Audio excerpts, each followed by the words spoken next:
Chers amis, bonsoir. Ici Père Omen qui vous accueille dans la cathédrale de la Arkham JCE-TV pour une cérémonie de recherche ésotérique consacrée à une investigatrice, à une guerrière pure et vaillante, Sœur Marie. Durant cette cérémonie, nous rendrons hommage aux vertus de Sœur Marie, à ses statistiques, à ses capacités, à sa carte signature, et nous redouterons le fléau de sa faiblesse signature.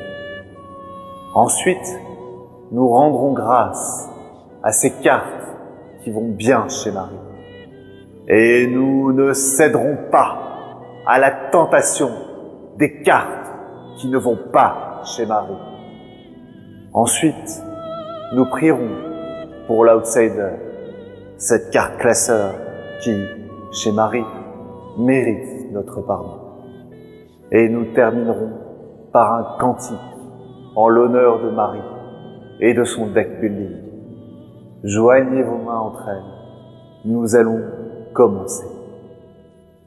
Sœur Marie est l'investigatrice gardien du cycle La conspiration d'Innsmouth. C'est une nonne qui a les traits croyants et bénis. Et quand on observe Marie, ce qu'on peut dire en premier lieu, c'est qu'elle n'a pas des statistiques habituelles pour une gardienne. Alors oui, elle a des stats qui sont plutôt équilibrées, avec une stat forte, deux stats moyennes et une stat faible, mais ce qui la distingue des autres gardiens, c'est que chez elle, c'est la volonté qui est la stat forte et non la force. Alors vous allez me dire, il y a Caroline aussi, sauf que Caroline va avoir un rôle qui va être totalement différent de Marie. Caroline va être une investigatrice qui va être concentrée sur l'enquête et le soutien, alors que Sœur Marie, elle a vocation à gérer les ennemis, et elle a vocation à gérer les ennemis avec 3 de force. Ce qu'on peut dire également sur Marie, quand on observe ses stats, c'est qu'elle a un fort déséquilibre entre ses points de santé mentale et ses points de vie. Donc fort déséquilibre au profit des points de santé mentale et au détriment des points de vie. Elle est très fragile au niveau de la vie, ce qui peut être un gros désavantage pour un investigateur qui a vocation à finir certains de ses tours parce qu'il a raté des attaques, par exemple, engagées avec des ennemis. Sœur Marie a des règles de deck building assez traditionnelles. Elle intègre 30 cartes et elle répond à une règle de biclassement dit classique avec la classe mystique, c'est-à-dire qu'elle va pouvoir intégrer des cartes de niveau 0 à 5 pour la classe gardien et des cartes de niveau 0 à 2 pour la classe mystique. En fait, ce qu'on peut dire sur Sœur Marie, c'est qu'à 0 XP, c'est une mystique comme les autres. Et donc, elle va pouvoir gérer des ennemis avec l'ensemble du pool de cartes mystiques qui est dédié à la gestion des ennemis. Donc, les sorts arcanes et la canne épée. Et le défi qu'il va y avoir avec Marie, c'est de passer d'un deck building mystique à un deck building gardien qui, lui, va reposer sur la force. Au niveau de ses capacités signature, Marie a 2 capacités. Une capacité de mise en place et une capacité permanente. Donc sa capacité de mise en place lui permet d'introduire 2 pions bénis au début de la partie et sa capacité permanente lui permet d'introduire un pion béni à la fin de chaque round. Alors ce qu'on peut dire sur cette capacité permanente, c'est que c'est une capacité qui est une capacité réaction qui est optionnelle. On peut ou non introduire un pion béni. Et d'ailleurs, on va pas systématiquement le faire au regard de la faiblesse signature de Marie, enfin pour pouvoir la gérer. Le deuxième point sur la capacité signature, c'est que Marie, du coup, et en conséquence, va avoir un fort potentiel d'introduction du béni dans la réserve du chaos. Alors on va faire un petit point sur le béni pour les joueurs qui ne connaissent pas le cycle d'Innsmouth. Donc les pions bénis, ce sont des pions qui ont exactement le même format que les pions chaos, qui ont vocation à être mélangés dans le chaos bag et à être résolus comme des pions chaos. Et qu'est-ce qui se passe quand on résout un pion béni? Un pion béni nous dit plus de révéler un autre pion et renvoyer ce pion béni dans la réserve de pions à la fin du test. Donc sortez-le de la réserve de chaos et mettez-le dans la petite boîte dans laquelle vous rangez vos pions. Voilà, donc c'est des pions qui vont globalement soutenir les tests de compétences, mais c'est des pions qui vont aussi avoir un autre rôle. Il va y avoir des mécaniques de béni dans les différentes classes. Et au niveau de la classe gardien, la mécanique de béni se traduit plutôt par une mécanique de gestion. C'est-à-dire qu'on va avoir des effets qui vont introduire, des effets qui vont sceller et des effets qui vont libérer ou réemployer les pions bénis. On a très peu d'effets en classe gardien qui sont liés à la révélation des pions bénis. On en a quelques-uns, c'est un peu des exceptions, mais la plupart des effets des pions bénis concernent plutôt de la gestion, donc une mécanique qui va manipuler les pions bénis, plus qu'une mécanique qui va se déclencher après la résolution d'un pion béni. En fait, on pourrait considérer en gardien que le béni, c'est une ressource plus qu'un effet. Et d'ailleurs, pour analyser les mécaniques béni et maudit, c'est assez intéressant d'observer les traités. Les traités, ce sont des permanents qui sont rattachés à cette mécanique. Et qu'est-ce qu'il nous dit, le traité gardien? Il nous dit que lors d'un test de compétence qui est réalisé, on peut incliner le traité sacré, on peut ignorer le modificateur des pions bénis, et on peut les renvoyer dans la réserve du chaos, dans le chaos bag. Donc c'est un traité qui va retenir les pions bénis dans la réserve du chaos en ignorant leurs effets. Donc c'est un traité qui dit un petit peu pas touche à mes pions, pas touche à mes ressources, j'ai ma mécanique, je vais m'amuser à sceller, à libérer, à manipuler ces pions chaos, mais ils ne servent pas pour ton test de compétence. Triche, si tu nous écoutes avec tes outils de crochetage, c'est toi qu'on vise. Voilà pour la mécanique du béni. On va maintenant examiner l'Elder Sign de Marie qui est parfaitement anecdotique. Donc l'Elder Sign de Marie, qu'est-ce qu'il fait? Il fait +1 et en cas de réussite, ajouter un pion béni à la réserve du chaos. Donc là, cette fois-ci, c'est pas une capacité qui est optionnelle, qui est réaction, c'est une capacité obligatoire. On est obligé de rajouter un pion béni dans la réserve du chaos. On va examiner maintenant la carte signature de Marie, qui est l'ange gardien, qui est un rituel qui a le trait béni. Donc qu'est-ce qui fait ce rituel? C'est un soutien qui coûte 2 qu'on met en jeu. Et déjà, ce qu'on peut dire, c'est qu'il tank 3 dégâts. Et ça, c'est assez intéressant pour Marie qui a des statistiques de vie et de santé mentale très déséquilibrées, parce que en fait, avec l'ange gardien, ça va contribuer à équilibrer ces statistiques. Et donc, dans les faits, si on considère qu'on joue l'ange gardien à chaque partie, Marie est en réalité à 8 points de vie. C'est assez intéressant. Mais l'ange gardien, il va pas que servir à tanker des dégâts, il va servir aussi, il va avoir aussi une capacité de réaction qui va, à chaque fois qu'on lui assigne un dégât, permettre à Marie d'introduire un pion béni dans la réserve du chaos. Donc ça va être un des éléments qui va accentuer la mécanique d'introduction qui est déjà très forte chez Marie de béni dans la réserve du chaos. Voilà pour la carte signature. On va passer à la faiblesse signature, donc qui est une traîtrise, qui a le trait folie, qui est la crise de foi. Et la crise de foi, qu'est-ce qu'elle fait? Elle dit, pour chaque pion béni dans la réserve du chaos, soit vous le remplacez par un pion maudit, soit vous subissez une horreur. Donc les pions maudits, pour ceux qui ne le savent pas, c'est exactement comme les pions bénis, sauf que le modificateur, enfin l'effet du pion, c'est -2, donc ce sont des pions qui vont pénaliser les tests de compétences. Et donc, la faiblesse signature de Marie va mettre le joueur face à un choix, soit pourrir le reste du scénario et pourrir les autres investigateurs, soit subir un nombre important d'horreurs.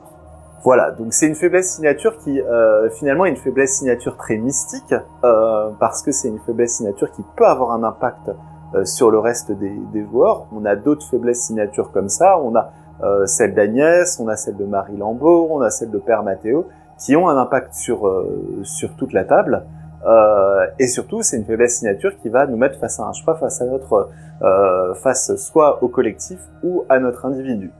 Mais c'est une faiblesse signature qui a des solutions de gestion, et notamment une carte contre qui lui permet, qui permet au joueur de totalement s'affranchir de ses contraintes, c'est nier l'existence. Donc nier l'existence, c'est une carte qui va ignorer les effets d'une carte rencontre, notamment les effets de défausse et les effets d'assignation de dégâts et d'horreur. Et donc, pourquoi nier l'existence cible la crise de foi? Parce que dans la fac, il est spécifié que on doit considérer les traîtrises piochées depuis le DAC investigateur comme étant des cartes rencontres. Et comme nier l'existence cible les cartes rencontres, eh ben, il va cibler la crise de foi.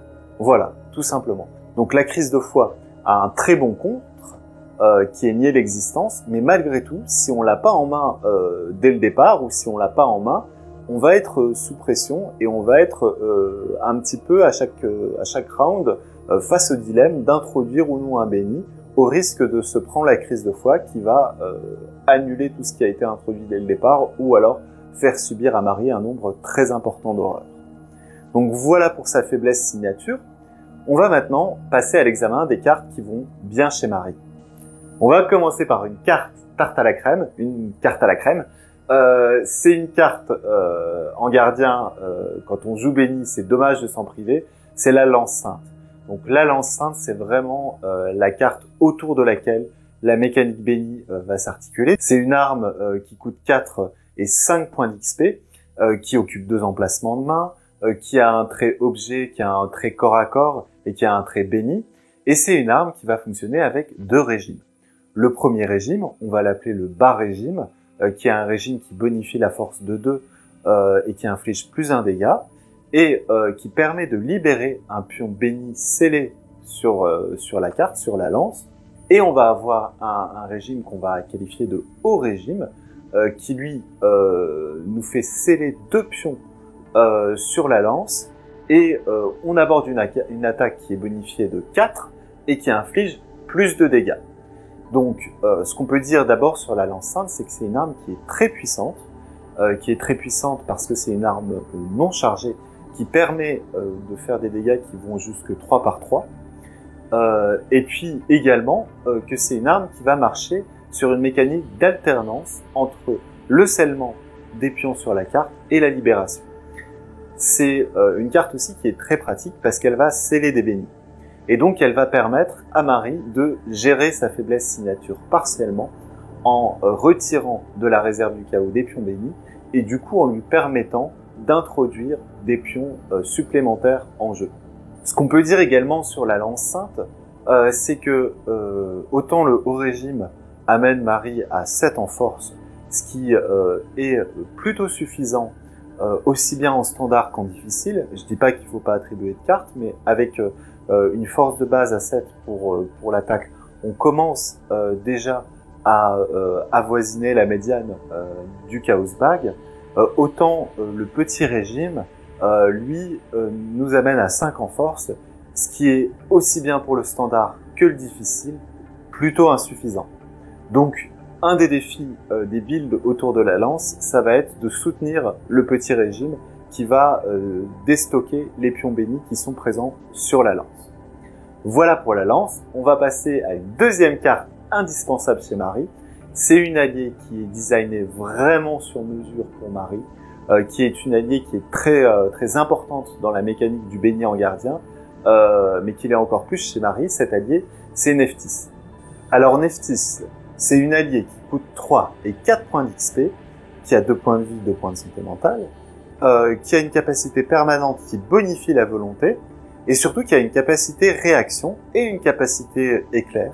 La capacité réaction dit quand quand n'importe quel pion doivent être retirés de la réserve du chaos à l'issue d'un test, scellez-les sur Nephthys. Donc Nephthys va avoir une fonction de rétention des pions bénis contre les révélations malencontreuses de pions qui vident la réserve du chaos de bénis. C'est toi qu'on vise la triche avec tes outils de crochetage. Et puis, elle va avoir une deuxième capacité, une capacité éclair, où on va prendre 3 pions sur Nephthys, soit on les renvoie dans le Chaos Bag, soit on les renvoie dans la réserve de pions, donc dans la petite boîte dans laquelle on stocke nos pions, pour infliger 2 dégâts à un ennemi. Donc, ça c'est extrêmement chouette parce que d'abord Nephthys, elle va jouer un rôle de rétention des bénis en jeu. C'est-à-dire que grâce à Nephthys, plus aucun pion béni ne sera perdu lors des tests de compétences. Ils vont toujours trouver une utilité. Soit ils seront réintroduits dans la réserve du chaos pour pouvoir soutenir la lance dans le cadre du gros régime, soit ils seront renvoyés dans la réserve de pions pour infliger de dégâts. Ça va être très utile de pouvoir choisir entre l'un et entre l'autre, parce que au bout d'un moment, Marie, elle va avoir introduit tous les pions bénis, elle va plus avoir de pions bénis à introduire, et donc c'est quand même pas mal de pouvoir remettre des pions bénis dans la réserve de pions pour faire fonctionner la capacité de Marie en continu, et accessoirement faire de dégâts en rapide. Et puis enfin, ce qu'on peut dire sur Nephthys, c'est qu'elle bonifie la volonté. Alors c'est pas la compétence qui est rattachée à la lance sainte, mais c'est une compétence qui, chez Marie, est de toute façon très utile, d'une part pour certaines cartes de gestion d'ennemis qui rentrent très bien chez Marie. Je pense à la lame spectrale, je pense au châtiment lumineux, et puis d'autre part, on va partir d'un building mystique qui fonctionne essentiellement à la volonté, et on va aller vers un building gardien béni. Et Nephthys, en bonifiant à la volonté, est une excellente carte de transition entre les deux. C'est-à-dire qu'en début de campagne, on peut avoir intérêt à l'intégrer dans son deck très rapidement pour son bonus de volonté qui va soutenir la gestion d'ennemis reposant sur les sorts arcanes. Et puis, par la suite, elle conservera sa cohérence puisqu'elle jouera plus un rôle dans la rétention du béni, dans le Chaos Bag et dans les synergies qu'il peut y avoir avec la lance sainte. Donc voilà pour Nephthys. On va examiner une troisième carte qui s'inscrit dans le pool béni de la conspiration d'Innsmouth. Cette carte, c'est un rituel qui coûte 0 XP, qui coûte 0 ressources, qui occupe un emplacement d'arcane. C'est le rituel de sanctification. Donc le rituel de sanctification, qu'est-ce qu'il fait? En fait, il nous permet d'aller chercher jusqu'à 5 pions bénis dans la réserve du chaos, de les sceller sur le rituel. Ça va être très pratique pour prévenir la faiblesse signature de Marie si on n'a pas de nier l'existence. Mais en plus, il va avoir une capacité réaction. À chaque fois qu'un joueur va jouer une carte dans notre lieu, on va pouvoir l'incliner, libérer un pion chaos, c'est-à-dire un pion béni, c'est-à-dire le renvoyer dans la réserve du chaos, et puis réduire le coût de cette carte de 2. Donc ça va être un facteur assez capital dans l'économie de Marie. Et ça va être très utile aussi bien pour le début de campagne où son build va reposer sur du mystique dont l'économie est mise à l'épreuve par la nécessité de mettre des sorts qui sont chargés et dont les charges s'épuisent. Et puis la fin de campagne, on va avoir un build à la lance, mais on va quand même avoir la lance, on va quand même avoir un Nephthys à poser, on va peut-être avoir des événements à jouer qui vont coûter cher. Bref, le rituel de sanctification il va être très utile pour l'économie de Marie. Et d'ailleurs, ce que j'ai pu observer avec les Maries, c'est que souvent elles n'ont pas de problème de ressources. C'est pas du tout des nonnes qui ont fait vœu de pauvreté, les Maries. C'est plutôt les nonnes bénédictines avec leur chapelet en or serti de diamants. Voilà, Marie, elle va fonctionner minimum sur la table avec 5 ressources dès lors qu'elle aura intégré le rituel de sanctification. Un dernier point sur le rituel de sanctification, c'est que c'est une carte qui est totalement coopérative. Elle va permettre de soutenir l'économie des autres joueurs sur la table et ça c'est très utile quand on joue avec des joueurs d'autres classes qui vont devoir payer des événements, qui vont devoir financer. Ça leur permet de gagner des actions, éviter de faire des actions ressources inutiles ou de jouer plutôt leurs événements et leurs effets de jeu. Voilà pour le rituel de sanctification. Donc maintenant, on va examiner 2 cartes qui sont pas des cartes issues du cycle d'Innsmouth et qui sont pas des cartes qui s'intègrent dans le pool de cartes bénies. Ce sont des cartes qui ont pour vocation de soutenir le petit régime de la lance sainte, de faire en sorte que Marie, quand elle déstocke des pions bénis de la lance sainte, elle puisse avoir une valeur de compétence suffisante pour réussir ses tests d'attaque. La première, c'est une carte, c'est un événement qui est rapide, qui coûte 1 et 1 point d'XP, c'est fiable. Alors fiable, c'est un événement qui a le trait amélioration, qui s'attache à un soutien objet, et quand on utilise cet objet, on gagne +1 à chacune de nos compétences. C'est extrêmement utile pour la lance sainte. Donc ça permet, comme je l'ai dit précédemment, de soutenir le petit régime de la lance sainte, mais fiable, ce qui est très chouette avec lui, c'est qu'il n'y a pas de limite sur le soutien attaché. Ça veut dire que si on a 2 fiables, on peut en attacher 2 à la lance sainte. Et ça, c'est quand même assez chouette.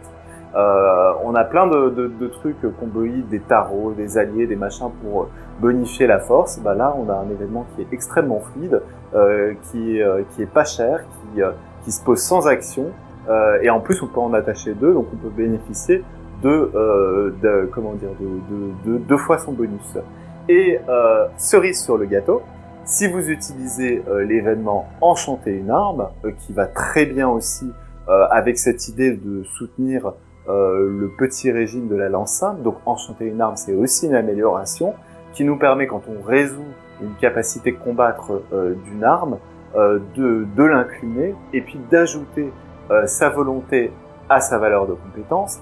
Et puis, l'attaque inflige plus un dégât. Donc c'est extrêmement fort. Sauf que si vous avez un fiable, vu qu'il vous bonifie toutes vos compétences, il vous bonifie la force et il vous bonifie la volonté. Donc il compte 2 fois quand on utilise enchanter une arme sur la lance simple. Donc voilà pour fiable. Donc la deuxième carte qui n'est pas issue du cycle d'Innsmouth, c'est aussi une carte qui est issue du cycle La Civilisation Oubliée. C'est une carte dont on a déjà parlé sur cette chaîne, sur une vidéo de connaissances interdites que Blacking a fait. Cette carte, c'est bien préparé. Alors, bien préparé, c'est un soutien qui coûte 2, qui coûte 2 XP, qui a le trait de talent, qui n'a pas d'icône. Et une fois qu'il est en jeu, bien préparé, qu'est-ce qu'il va faire? On va l'incliner, on va cibler un soutien qu'on contrôle et on va attribuer à un test de compétence le nombre d'icônes correspondantes à ce test. Donc, déjà, ce qu'on peut dire sur bien préparé, c'est qu'il est pas très cher, qu'il est assez raisonnable au niveau de son coût en XP. Il est, comme fiable, pas limité au niveau du nombre d'exemplaires en jeu. On peut tout à fait en avoir 2 pour soutenir 2 tests de compétences. Ça tombe bien, il faut libérer 2 pions KO par le petit régime de la lance sainte pour pouvoir amortir les 2 pions qu'on aura scellés par le gros régime de la lance sainte. Et puis bon bah il a des bonnes cibles dans le deck. On a Nephthys qui a 2 icônes de force et puis on a la lance sainte qui a 2 icônes de force également. Donc voilà, bien préparés, comme fiables, ils vont contribuer à soutenir le petit régime et permettre à Marie de déstocker les pions bénis qu'elle aura stockés sur la lance avec le gros régime. Voilà pour les cartes à intégrer. On va maintenant passer aux cartes à éviter. Alors, pourquoi une rubrique les cartes à éviter dans ce numéro de recherche ésotérique? Eh ben, tout simplement parce que Marie, elle a été un petit peu une des victimes de l'ancien modèle de parution des cycles d'horreur à arcade. En fait, l'ancien modèle, on avait une boîte de luxe et puis périodiquement, on avait des packs qui sortaient avec des scénarios et des cartes joueurs. Et ce qui s'est passé avec Marie, c'est qu'elle arrivait avec une mécanique nouvelle et en fait, les cartes maîtresses, la lance sainte et Nephthys, sont arrivées dans les derniers packs de la campagne qui sont sortis des mois après la sortie de la boîte de luxe. Et donc pendant des mois, on a eu des joueurs qui ont essayé de se débrouiller avec Marie, mais il n'y avait pas vraiment de mécanique, c'était pas vraiment cohérent, et donc du coup, elle a frustré beaucoup de monde, cette Marie, avant que enfin il y ait la clé, les 2 cartes nécessaires pour la jouer. Donc en fait, on va examiner ces cartes qui sont des cartes qui rentrent dans une mécanique bénie, mais qui ne rentrent pas dans une mécanique bénie pour Marie. La première, elle a le goût de la lance sainte, elle a l'odeur de la lance sainte, mais ce n'est pas la lance sainte, c'est son Canada Dry, la lame bénie. Alors la lame bénie, elle coûte 3, elle a une capacité qui nous permet de combattre si elle est redressée, elle bonifie la force du nombre généreux de 1, et si un pion béni ou un Elder Sign est révélé durant ce test, elle inflige, dans sa grande mansuétude, plus 1 dégât. Donc voilà. Et donc, avant d'initier le test, on peut l'incliner pour introduire un pion béni dans la réserve du chaos. Alors, ce qu'on peut dire sur cette lame bénie, c'est que d'abord, la valeur de compétence atteinte avec la lame bénie chez Marie est très insuffisante. Et puis, il faut le dire, c'est une carte qui est très chère. 3 ressources pour peut-être plus 1 dégât, peut-être de manière très circonstancielle. Ça reste extrêmement cher payé si on se place dans un référentiel Machette, Lame Enchantée. Donc voilà, donc c'est une carte qui est très très chère, qui va avoir une capacité d'introduction de béni qui peut être intéressante ailleurs, je dis pas, mais chez Marie, ça va être une capacité d'introduction du béni qui va être trop importante. On n'a pas besoin d'introduire un béni à chaque round, on en introduit déjà un naturellement, et on peut se retrouver si on introduit trop rapidement du béni avec une réserve de pions vide et plus de possibilité d'introduire du béni. Et donc du coup des effets qui sont liés à cette introduction qu'on va pas jouer. Par exemple, chasse vertueuse, on peut le jouer pour le déplacement, mais c'est chouette d'introduire 2 pions bénis dans la réserve du chaos. Alors un petit dernier point sur la lame bénie, c'est aussi que elle est assez anti-combo avec toute la mécanique du béni en gardien. En fait, c'est l'une des seules cartes gardien qui va fonctionner, qui va avoir un effet de révélation du béni. Il y en a une autre, et d'ailleurs on va en parler tout à l'heure, mais c'est une des seules cartes gardien qui va avoir un effet de révélation du béni, alors qu'en gardien, on va chercher à sortir les pions bénis de la réserve du chaos, à les sceller sur le rituel de sanctification ou sur Nephthys pour les réemployer quand on a besoin et surtout éviter qu'ils soient révélés de manière malencontreuse lors des tests. Donc la deuxième carte, je vais pas m'attarder beaucoup dessus, c'est une carte qui est aussi sortie avec la boîte de luxe, c'est une carte avec laquelle on s'est aussi fait souffrir chez Marie. Cette carte, c'est le livre des psaumes. Alors le livre des psaumes, il coûte 2, il a des secrets, il occupe un emplacement main, un emplacement qui coûte quand même très cher en gardien. Souvent, quand on met autre chose qu'une arme en gardien, c'est vraiment que la carte doit valoir le coup. Le livre des psaumes, il a une capacité de soin qui est très faible et chère en action. Pour une action, on soigne une horreur et on introduit 2 pions bénis dans la réserve du chaos. Donc c'est une carte qui a un bon potentiel d'introduction de bénis dans la réserve du chaos, qui peut peut-être éventuellement s'envisager dans certains builds, mais en tout cas pas chez Marie, et surtout pas pour se dire que Marie a un rôle support pour soigner des horreurs. Si elle veut soigner des horreurs, elle a des très bonnes cartes pour ça. C'est pas le livre des psaumes, et la capacité d'introduction est assez démesurée pour Marie. Enfin, il faut se dire que si on le pose au tour 1 et qu'on soigne une horreur ou un traumatisme au tour 1, et ben à la fin du tour 1, on aura déjà introduit la moitié des pions bénis dans la réserve du chaos. Donc voilà, donc c'est beaucoup trop important. Alors la troisième carte, qui est une carte beaucoup plus intégrable, beaucoup moins classeur que les 2 cartes précédentes que j'ai citées, même si on peut les envisager, je le dis pas. Cette troisième carte, c'est la bénédiction d'Isis. Alors pourquoi la bénédiction d'Isis, elle est à éviter chez Marie? D'abord parce qu'elle est plutôt chère en XP. Et on a présenté, lors de cette vidéo, beaucoup de cartes qui coûtaient très cher en XP. Donc si on veut financer sa lance, si on veut financer Nephthys, si on veut financer de quoi soutenir la lance, et si on veut financer quelques effets utiles chez Marie, on va pas dépenser ses points dans la bénédiction d'Isis. Alors qu'est-ce qu'elle fait la bénédiction d'Isis? Une fois qu'elle est en jeu, dès lors qu'on a révélé 2 pions bénis d'affilée, on annule le 2e pion béni, on le traite comme un Elder Sign et on renvoie les 2 pions bénis dans la réserve du chaos. Donc c'est une carte qui permet de retenir les pions bénis, mais c'est une carte pour son coût en XP qui est pas du tout intéressante chez Marie. Pourquoi? Parce que l'Elder Sign de Marie est parfaitement anecdotique et donc voilà, on va pas dépenser 3 XP pour ça. Si on joue éventuellement en combo avec un investigateur qui a des Elder Sign très chouettes, je pense notamment à Silas Marsh qui a un Elder Sign, ou à William Yorick, enfin voilà, qui ont des Elder Sign vraiment sympas, pourquoi pas, mais voilà, ça va être plutôt envisagé en synergie de table et surtout pas à se dire que la bénédiction d'Isis, ça fait partie des cartes à intégrer chez Marie. Voilà pour les cartes à éviter, on va maintenant passer à l'Outsider. Alors, l'outsider de Marie, c'est-à-dire la carte classeur qui ne va nulle part mais qui chez Marie peut faire des choses, c'est Sanctifier. Alors, Sanctifier, c'est un sort qui coûte 3 ressources, qui coûte 3 points d'XP et qui a le trait béni, et qui nous fait rechercher 10 pions bénis parmi les pions scellés sur les cartes et dans la réserve du chaos. On les retire, on les renvoie dans la réserve du pion, et on retire une fatalité de l'intrigue. Alors, pourquoi c'est une carte classeur? Parce que chez tous les investigateurs du jeu, on va construire un deck autour des effets qui vont introduire du béni, et ça va parfois être un peu compliqué d'introduire du béni, donc on va pas s'embêter, entre guillemets, à retirer 10 pions bénis qu'on a péniblement intégrés dans la réserve du chaos pour juste retirer une fatalité sur l'intrigue, c'est-à-dire pour faire l'inverse de ce que fait un antique fléau. Alors, pourquoi ça va être intéressant chez Marie? D'abord parce que il suffit de lui donner quelques effets d'introduction du béni pour que le béni reparte très vite dans la réserve du chaos avec Marie. Je pense à la main du destin, je pense à la chasse vertueuse et je pense aussi au Saint-Rosaire ou à sa carte signature.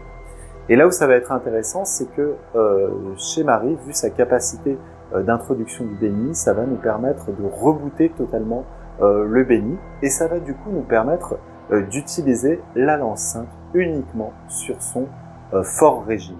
C'est-à-dire qu'on va pouvoir sceller les pions les uns après les autres sur la lance sainte, et une fois qu'on a 10 pions, on sanctifie. Et ensuite, on envoie ce qu'il faut pour remettre main du destin, chasse vertueuse, enfin voilà. Donc voilà, donc sanctifier, elle peut être utile. En tout cas, moi j'ai vu son utilité quand j'ai vu un joueur qui refusait d'annuler une attaque parce que c'était pas optimal, parce qu'il y avait plus de pions à introduire et donc main du destin coûtait cher juste pour annuler une attaque, et puis refusait d'assigner les dégâts sur son ange gardien parce qu'il n'y avait pas de béni à introduire, et que bah du coup, enfin voilà, c'était pas opti. Et donc dès qu'on a plus de béni à introduire, tout de suite ces cartes sont plus optimales, et donc on peut avoir un intérêt à rebooter le béni dans la réserve du chaos. Voilà pour sanctifier. On va conclure sur Marie. Alors d'abord en disant que Marie, c'est la première investigatrice qui est arrivée avec sa mécanique clé en main dans un cycle, et avec une mécanique qui est totalement innovante et totalement originale. C'est assez chouette. Le design de Marie a été assez bien réussi. Finalement, une fois qu'on considère le cycle d'Innsmouth et qu'on a la campagne au complet, c'est assez chouette, et c'est une gestionnaire unique qui est très efficace. Donc les principaux défis dans le deck building de Marie, ça va être la progression du mystique vers le béni. Et là-dessus, moi, je vous conseille vraiment, entre guillemets, de faire des plans de progression en XP, c'est-à-dire de construire un deck cible, même si c'est quand on joue, en fait, et qu'on expérimente, on ajuste notre deck cible, et puis ensuite de repartir à zéro, de rétro-construire son deck 0 XP pour penser, par exemple, à intégrer des cartes qui peuvent être utiles, se préparer au pire, qui va pouvoir cibler aussi au 0 XP comme une canne épée, et qui ensuite va être utile pour la lance sainte. Voilà, donc il faut penser à rétro-construire son deck, et il va vraiment falloir optimiser la progression du deck de Marie. Et puis une petite ouverture sur le prochain cycle. Je l'ai pas dit, mais Marie, elle ressemble beaucoup à une investigatrice qui va sortir dans le cycle aux confins de la Terre. Cette investigatrice, c'est Lily Chen. Et finalement, quand on les compare, elles sont très proches, sauf que Lily a 4 de force et 3 de volonté, et Marie à l'inverse, mais elles vont avoir accès au même pool de cartes. Et en fait, ce qui va être bon pour Lily Chen, toutes les cartes autour de Lily Chen vont être bonnes chez Marie. Et donc, on va avoir des cartes qui vont permettre à Marie de gérer des ennemis en sortant, en s'affranchissant un petit peu du build autour de la lance sainte. Et donc, ça va être très sympa. Là, moi, actuellement, je joue avec un joueur qui a une Marie qui a pas la lance sainte, qui a une Marie qui a un bâton du dragon, et enchanter une arme, et qui s'en sort très bien avec Marie. Donc voilà pour la petite ouverture sur comment Marie peut évoluer par la suite. Elle va pouvoir intégrer d'autres cartes et s'affranchir du pool de cartes qui ont été fournies avec le cycle d'Innsmouth. Voilà pour cette vidéo. J'espère qu'elle vous a plu. Si elle vous a plu, je vous invite à vous abonner à la chaîne. Je vous invite à commenter. Vous pouvez aussi participer à notre sondage sur le Discord pour choisir le prochain investigateur qui fera l'objet d'un recherche ésotérique. On fait tourner les classes quand même, parce que sinon on ferait exclusivement des vidéos sur les mystiques au regard des scores qu'ils ont. Mais voilà, si vous voulez contribuer, n'hésitez pas à aller sur le Discord DJCETV, à vous inscrire et à participer au sondage. C'est le message épinglé dans le canal Horror Arcade. À très bientôt pour une prochaine vidéo.